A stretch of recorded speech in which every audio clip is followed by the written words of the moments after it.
Around the country, postal members are telling the union that they're increasingly worried about job security.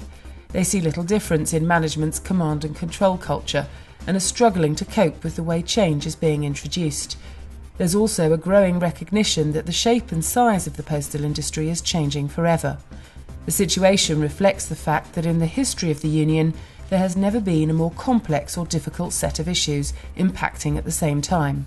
I've come to speak to Dave Ward, Deputy General Secretary Postal, to talk about the issues affecting the future of the postal industry. Dave Ward, Deputy General Secretary Postal, thank you so much for joining us today. You in your letter have talked about the need in everybody's interest to work together. Do you see that happening? It is in our interest to work together. Nobody can ever deny that. But that means, in my view, that the company need to reassess their strategy. We reached an agreement on business transformation 18 months ago, and that agreement was underpinned clearly by real commitments to change the relationship. I believe we've played our part in that, but I think it's sometimes very difficult for managers, ironically, to embrace change more than sometimes the actual workforce. So if they're going to work together with us, well, they've got to take the pressure off the frontline people. You know, these managers who increasingly, I use this phrase command and control, because that's what I see. You know, I actually see managers who think it's their job to tell people who have done the job for 20 or 30 years to watch them doing their job. This must be one of the only companies still in existence where they actually pay people to watch other people work. You know, that's not on. You can trust the workforce. What we've got to do is communicate more and improve that, two-way communications. And I want to see management changing their attitude. You know, they're never going to succeed with that culture. They've got to take a step back and let people get on with the change in a way that they can cope with, rather than forcing things on them, almost creating daily chaos, rather than properly planned change at local level. Now, I know you would have taken that example to Moya Green, the new CEO. What's her response when you say, this is actually happening? Does she agree with you that it can't continue? I think she's, so she tells me, has been out and seen some of that for herself. But I mean, look, every chief executive who comes into a business, every new leader of a business is going to sort of say, well, you know, what happened in the past, well, I wouldn't have done that. You know, sure. She's in a good position here to say, well, yeah, you know, the key question is what's she going to do about it? So you're watching her? Well, it's our job to make sure we engage properly. I mean, it's not about one person, but what it is about, people at the top of the business can lead a change in culture. Yes. And if I go back to, you know, the previous people that we've had in this business, who have led the business, I have to say I think we're suffering from the culture that they brought into the business. You know, it was very much a culture when they came in of, you know, we've been in other businesses, you know, to the managers, they'd fly all the managers in. And they turn up in a helicopter and address 500 managers and, you know, we're behind you. You get out there and do it for us and we're backing you. Well, that's nonsense. You know, if managers are doing it wrong, well, you've got to tell them they're doing it wrong. And there is a capability issue. We're always saying to the company, there is a capability issue on the front line and higher, unfortunately, within the business. What are you going to do about that? Now, that's the discussion that Moya Green needs to address with us. She needs to address it with her own managers. But it's not just Moya Green. I mean, let's be clear, there's a whole raft of managers at senior level in this business who are responsible for creating that culture. They've got to change. And it's a culture you've described as Royal Mail effectively being set up to fail, which you still feel is the case. Well, what I talk about with that is the impact of competition. This is where we would have a lot of support for the company's position, and actually we're pleased with the more recent approach. You know, the new chief executive has a good position on competition. If you contrast the way that the company are now starting to, if you like, join us as a trade union in saying to the government, you got it wrong. This is the first time I've ever heard anybody in the company saying that. Contrast that with the predecessors who actually said, competition, bring it on. Probably because most of them were actually going out and working for the competition or knew they would be there subsequently. Yes. So, you know, we think that competition is damaging. We know there's a lot of work to do on it, But we shouldn't lose sight of the fact that we have actually, by working with the company, we have changed the government's thinking on competition. I think when history looks at what's happened to postal services, one of the things that it won't be able to sort of deny is that the decision in the first place to bring in competition in the UK ahead of anywhere else in Europe at the same time as we've got this digital age, those two things combined have been a disaster. They're effectively asking the government of the day, sad to say it was a government that we often support, they got it wrong badly, by saying we're going to improve what people get from the postal services by bringing in competition. Well, that's not true. It might suit a few of the big businesses, but they've basically gone for the support of the big businesses at the expense of the public.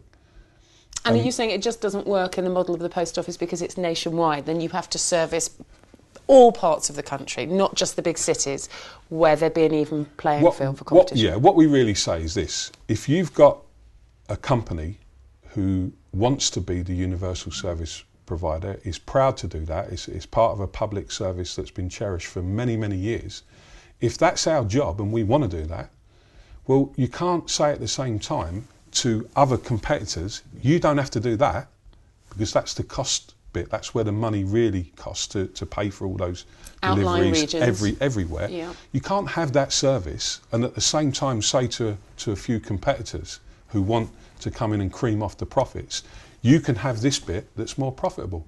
That's what this government and the regulator have actually introduced. And I've got to say, quite an irony here, the Hooper report, which the government relied on, which in my view in the end was a political report. It started out in the right way by identifying the problems, but never really followed that through. That report originally compared us with the likes of TNT in Holland. Well, I've been to TNT in Holland recently. I've seen what's happening to the postal services in the Netherlands. And it's not a model we want to follow, is and it? Anyone who believes that we've got problems, you need to, our members need to understand, and the public need to understand what the real damage can be done by just allowing companies to compete in an ever-shrinking market. And we've seen situations out there where postal workers now are on average contracts by 2013, they're saying will be about 9 hours a week. We've seen the whole world of postal services where it's no longer a first job.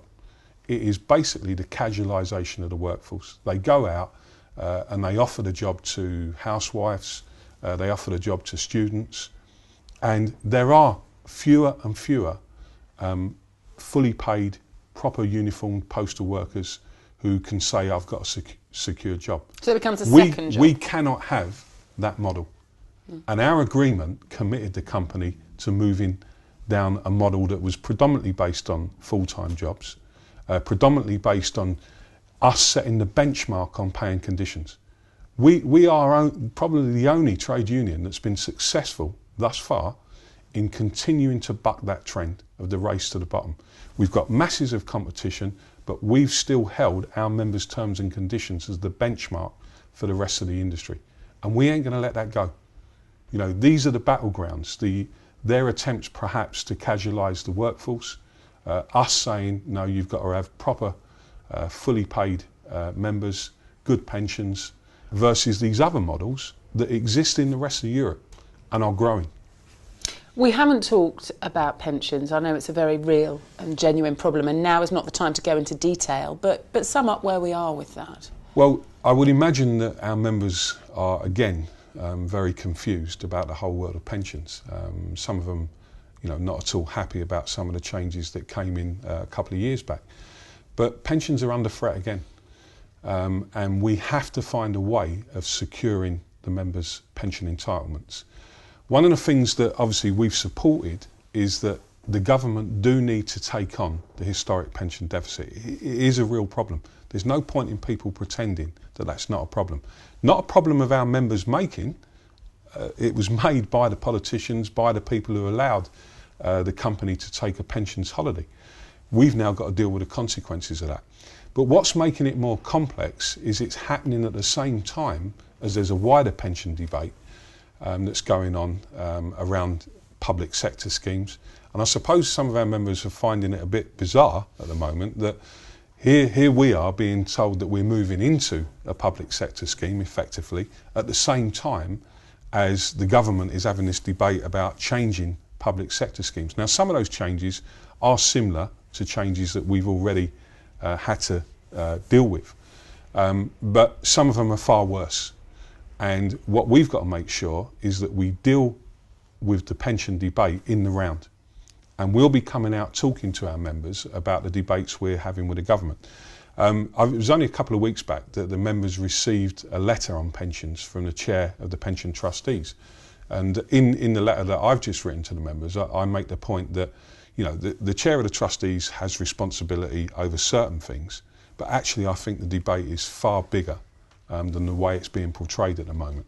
You know, we are not convinced at this stage that what's happening in terms of the members' pension entitlements is yet secure. There is a debate still to have with government. We've made that clear to government. They've said they're prepared to engage with us on that. So, you know, a key part of this is to ensure that there's no further detriment to our members' pensions, that we can secure that. To ensure that people who are coming into the industry now, who unfortunately are in an inferior scheme, we want to change that. We want to build a pension pot for them going forwards where there's an opportunity to move into better pension schemes. Do you think that's realistic though? Because often I do, yeah. Pensions can be secure for people who've been in the job a long time, but you know, the newer pensions. I think it is. You know, let me just say, you know, the government will turn around and say to people, you know, privatisation's going to happen, you might get some shares. Well, we're going to be at the table saying to the government, who says that that's the best way to incentivise people? Have you actually thought about ways of, rather than giving people money from a dividend, is there a way of creating an incentive in the future that maybe where we can enhance people's pensions? Well, we haven't given up on that debate. We are committed to trying, one, to secure our members' pensions, but two, we do want to have that wider debate about how we can enhance pensions going forward. Well, for now, thank you very much. Thank you. Our primary aim is obviously to secure our members' jobs. What we can never do, Emma, is say to our members that we can secure the job they used to have. I am convinced that we can still put postal workers at the heart of local communities and at the heart of the UK economy. I am a passionate believer that if people get together, if people stand firm around the right issues, then we will influence the outcome of these debates.